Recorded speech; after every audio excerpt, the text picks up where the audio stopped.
श्रीगुरुभ्यो नमः। हरि ओम। श्रीमहागणाधिपतये नमः। श्रीमहासरस्वत्यै नमः। श्रीगुरुभ्यो नमः। हरि ओम। 2026 సంవత్సరం సెప్టెంబర్ నెల 7వ రాశి తులారాశి. ఈ తులారాశికి వచ్చేప్పటికల్లా శని, కుజుడు, బుధుడు, శుక్రుడు. మరి చెప్పేటప్పటికల్లా 4 గ్రహాలు పూర్తిగా బాగున్నాయి. రాహువు, కుజుడు, మరి రవి, రాహువు, కుజుడు, రాహువు, గురువు, రవి. ఈ గ్రహాలు బాగలేదు. రాహువు, గురువు, రవి ఈ గ్రహాలు పూర్తిగా బాగలేవు. అయితే కేతువు ఏకాదశంలో ఉన్నాడు. ఈ కేతువు ఏకాదశంలో ఉన్నాడు. శని 6ంట ఉన్నాడు. చాలా బలమైనటువంటి పరిస్థితి. బుధుడు స్వక్షేత్రంలో ఉన్నాడు. వ్యాపారం బాగా సాగుతుంది. వ్యాపారంలో మంచి దారి వస్తుంది. నీవు చెప్పిన మాట ఖచ్చితంగా అందరూ వింటారు. అందరూ విని నీ పనులు నీవు పూర్తిగా నెరవేర్చుకోగలిగేటువంటి పరిస్థితి నీ వ్యాపారంలో బాగా సంపాదించడానికి బాగా అవకాశం ఎక్కువగా కనబడుతుంది. రవి పూర్తిగా బాగలేడు. మరి రాహువు బాగలేడు. మరి శని బాగున్నాడు. రవి, రాహు పాపగ్రహాలు 2 బాగుండకపోతే ఈ పాపగ్రహం ఒక్కటి బాగుండకపోయినా కూడా ఇబ్బందే. కారణం ఏమిటయా ఇట్లా చెబుతావు? 9 గ్రహాలు ఏమిటి? 7 గ్రహాలు బాగుండి 2 గ్రహాలు బాగుండకపోతే ఏమైంది అని అడగవచ్చు. ఏమంటే మానవుడికి జన్మ 9 రంధ్రాలతో జన్మ వచ్చింది. ఈ 9 రంధ్రాలు ఎక్కడున్నాయి? చెవులు 2, కళ్ళు 2 4, ముక్కులు 2 6, నోరు 7. ఈ మెడకాయ పైన తలకాయలో ఇన్ని బెజ్జాలు ఉన్నాయి. ఇవన్నీ కూడా మెదడుకి బాగా ఉపయోగపడతాయి. మానవుడి జీవితంలో ఈ బాడీ ఎంత బాడీ అయినా ఉండని ఆ తలకాయ ఒకటి, ఆ జ్ఞానేంద్రియాలు అంటారు కళ్ళు, చెవులు, ముక్కు, నోరు. ఇవి సక్రమంగా పనిచేసినంత కాలం మంచి జ్ఞానాన్ని ఇస్తూ ఉంటాయి. ఆ జ్ఞానం దేని వల్ల వస్తుంది? విద్య వల్ల వస్తుంది. మరి ఈ విద్య వల్ల వివేకం కలుగుతుంది, మంచి జ్ఞానం కలుగుతుంది, అందరినీ బాగు చేసేటువంటి పరిస్థితి వస్తుంది. ఇందులో ఇన్ని బాగున్నాయి కదండి. మరి ఇంకా 2 ఉన్నాయి. 1 ఏళ్ళు 2 ఏళ్ళు. ఈ రెండిట్లో ఏది పని చేయకపోతే ఏంది మన పరిస్థితి?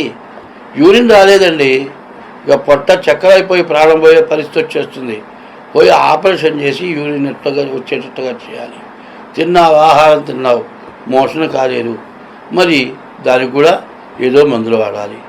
ఇన్నిటినీ అధికారం గణపతి, మూలాధార గణపతి అన్నారు. ఆ మూలాధారం నుంచి గణపతి ఉంటాడు.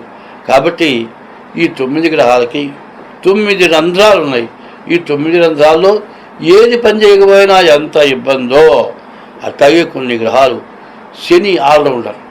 శని బాగున్నాడు అంటే నీవు అనుకున్నది పూర్తిగా జరుగుతుంది. సూర్యపుత్రో యమశ్చ సహా. సూర్యుడు ప్రధానమైన గ్రహం. అందరూ కూడా సూర్యుని పూజిస్తాడు. సూర్యుని పూజించని వాళ్ళు ఎవరూ లేరు. సూర్యుడి యొక్క వంశంలో పుట్టినవాడు రామచంద్రమూర్తి. అటువంటి సూర్యుడు కుమారుడు శని. శని కూడా చాలా మంచివాడు. సూర్యపుత్రో యమశ్చ సహా.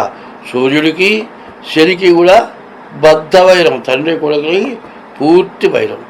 అందువల్ల మరి ఈ శని ఎట్లాంటి వాడు అంటే ధర్మం తప్పనటువంటి వాడు. నీవు తప్పు చేస్తే నీవు తగినటువంటి గట్టి శిక్షని ఖచ్చితంగా ఇస్తాడు. అటువంటి శని బాగున్నాడు. ఈ శని బాగున్నాడు. రాహు బాగాలేడు, మరి రవి బాగాలేడు. ఈ 2 గ్రహాలు బాగుండకపోవడం చేత ఎంత జాగ్రత్త పడితే అంత మంచిది. రవి అనగా సూర్యుడు. 9 గ్రహాలకు అధిపతి ఎవరు? సూర్యుడు. ఈ 8 గ్రహాలకు కూడా అధిపతి సూర్యుడు. అటువంటి సూర్యుడు బాగుండకపోతే ఎంత ఇబ్బందో బాగా ఆలోచించండి. రాహువు ధనాధిపతి అయిన రాహు బాగుండకపోయినా చాలా ఇబ్బంది. కాబట్టి ఈ రాశివాళ్ళు మీరు ఎంతైనా జాగ్రత్త పడి మీ డేట్ ఆఫ్ బర్త్ ద్వారా మీరు జాగ్రత్తగా జాతకం చూపించుకోవటం. ఎందుకంటే ప్రతిసారి కూడా నేను ఇదే మాట చెబుతా. ఎందుకు చెబుతాను? ఆ డబ్బుల కోసం చెబుతున్నా అనుకోవద్దు. ఎవరి జాగ్రత్త వాళ్ళకి అవసరం. ఏమీ లేదండి.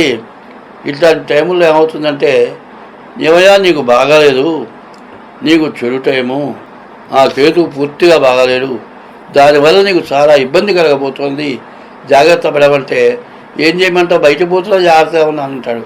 ఇంట్లో ఏమి లేదండి, ఇవాళ పాలిష్ రాళ్ళు, కాలు జర్రం జారి ఎల్లికల పడ్డాడండి, నడుము విరిగిపోయింది. ఆపరేషన్ చేశారు కానీ లేచి కూర్చోలేడు, నడవలేడు, నిలబడలేడు. మరి అట్లాంటి టైము ఇంట్లో కూర్చున్నా కూడా జరిగింది. కారణం ఏంది? నీవు చేసిన పాపమే నిన్ను ఇబ్బంది పెడుతుంది. చెబుతున్నా ఎట్లా ఉంటుందంటే, పిల్లి ఎలుకకి వైరం, ఎలుకని చంపి తినే స్వభావం పిల్లికి ఉందంటారు. పిల్లి మాత్రం ఎలుకని చంపి మాత్రం ఎప్పుడు తినలేదు చూసినంత వరకు. అయితే పిల్లికి చెలగాటం, ఎలుకకి ప్రాణ సంకటం. అటువంటి ప్రాణ సంకటమైనటువంటి ఎలుకని ఏం చేస్తుంది, ఓ మూల తీసుకెళ్తుంది, దాని తోక పట్టుకుంటుంది, ఇసి నేలకేసి కొడుతుంది, వదిలి పెడుతుంది, అడు తిప్పుతుంది, ఇడు తిప్పుతుంది, నేలకేసి కొడుతుంది, కొలుగుతుంది, ఒక్కసారి ప్రాణం లేదు. మరి ఏమిటి ఆ ప్రాణం తీసేటువంటి లక్షణం ఏమిటాయంటే అది మహాపాపం. ఇప్పుడు ఎవరి మీద కచ్చ పుట్టి కొట్టేవాడు కొంతమంది ఉన్నారు, దుర్మార్గులు. వాడు కొడితే ఒక దెబ్బకు చచ్చిపోతే కూడా అది నయం. హింస, చిత్రహింస, విపరీతమైన హింస, ఇటువంటి హింస చాలా ఇబ్బంది పెట్టేది. ఎందుకంటే వాడు దొంగతనం చేసిన వాళ్ళకి మరి అధికారులు కోటా ఇస్తామంటారు, అధికారికి సూది గుచ్చిన ముఖాయి పెడతారండి, అధికారులు తీసిస్తూ ఉంటారు, థర్డ్ డిగ్రీ అంటారు. ఇవన్నీ విపరీతమైన దొంగతనాలు చేసి జనాల్ని బాగా ఇబ్బంది పెట్టేవాళ్ళని ఇట్లా ఇబ్బంది పెడుతూ ఉంటారు. ఇవన్నీ ఏమిటంటే వాళ్ళేదో చేశారు, పోలీసులు చేశారు, మమ్మల్ని అన్యాయం చేశారు, మమ్మల్ని కట్టబెట్టాడు, ఇన్ని మాట్లాడుతున్నారు కదండి. మరి దొంగతనాలు పోయి మనుషుల్ని నిలువున చంపి ఎక్కడెక్కడో చేసుకొస్తున్నారు. మరి కొంతమంది ఏం చేస్తారు, అయ్యా మమ్మల్ని చంపొద్దయ్యా, వచ్చింది తీసుకుపోవాలి అంటే అన్నీ తీసుకొని చెయ్యి నరికేసిన వాళ్ళు ఉన్నారు, కాలు నరికేసిన వాళ్ళు ఉన్నారు. ఇట్లాంటి పనులు చేసినప్పుడు తిరిగి మరి పోలీస్ డిపార్ట్మెంట్ వాళ్ళు ఇబ్బంది పెట్టకుండా మానుకుంటారా? వాళ్ళని ఇబ్బంది పెట్టేవాళ్ళు ఉన్నారు ఇవాళ. కారణం ఏంది? దొంగతనాలు చేస్తారు, వాళ్ళకి బయట పలుకుబడి ఉంటుంది, జైల్లో పెడితే వాళ్ళు ఉండరు, ఎదురు తిరుగుతారు, నానా హింస పెడతారు, పైన వీళ్ళ దూతలు బయట ఉంటారు, వీళ్ళు తిరుగుతుంటే డిపార్ట్మెంట్ వాళ్ళని కూడా చాలా కష్టపెడతారు. ఇట్లాంటివి చేసి వాళ్ళు జైల్లో ఉంటే కూడా ఇంట్లో ఉన్నట్టుగా భోగాలు అనుభవించే వాళ్ళు ఉన్నారు. ఏమిటంటే పోలీసులు అంచందని చేస్తున్నారంటారు, కాదు, వాళ్ళు చేయలేక తట్టుకోలేక వాళ్ళ ప్రాణాలకు తెగించి చావంటాన్ని వదిలేస్తున్నారు. ఇట్లాంటి దురాగతాలు విపరీతంగా పెరిగిపోతున్నాయి. ఎందుకు అంటే దుర్మార్గులకు ఉన్నంత బలం ప్రభుత్వానికి కానీ మరి రక్షక దళానికి కానీ లేకుండా పోతుంది. చాలా చెప్పుకోవటానికి కూడా బాధాకరమైనవి. చిన్న చిన్న పిల్లలు, 25 ఏళ్ల పిల్లలు, ఇట్లాంటి వాళ్ళ చేత మరణం వచ్చి పెళ్ళయి సంవత్సరం జరగకుండా పెళ్ళైన నెల లోపలే చచ్చిపోయి ఎంతోమంది సైనికులు బాధపడుతూ ఉన్నారు. ధర్మంగా చెప్పాలంటే వాళ్ళకి అందరూ కూడా నివాళులు అర్పించాల్సిన అవసరం బాగా ఎక్కువగా కనబడుతుంది. ఎందుకంటే కనీసం భార్య గర్భవతి కూడా కాకుండా చచ్చిపోయిన వాళ్ళు చాలామంది ఉన్నారు. ఇటువంటి ఇబ్బందులు, ఇటువంటి కష్టాలు రావడానికి కారణం ఏమిటి?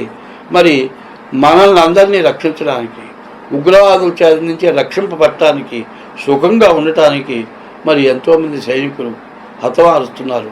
మరి ఎంతోమంది పోలీస్ డిపార్ట్మెంట్ని హింస పెడుతున్నారు. వీళ్ళందరూ ఇట్లా చేయటానికి కారణం ఏంటంటే దుర్మార్గుల వల్ల జరుగుతుంది.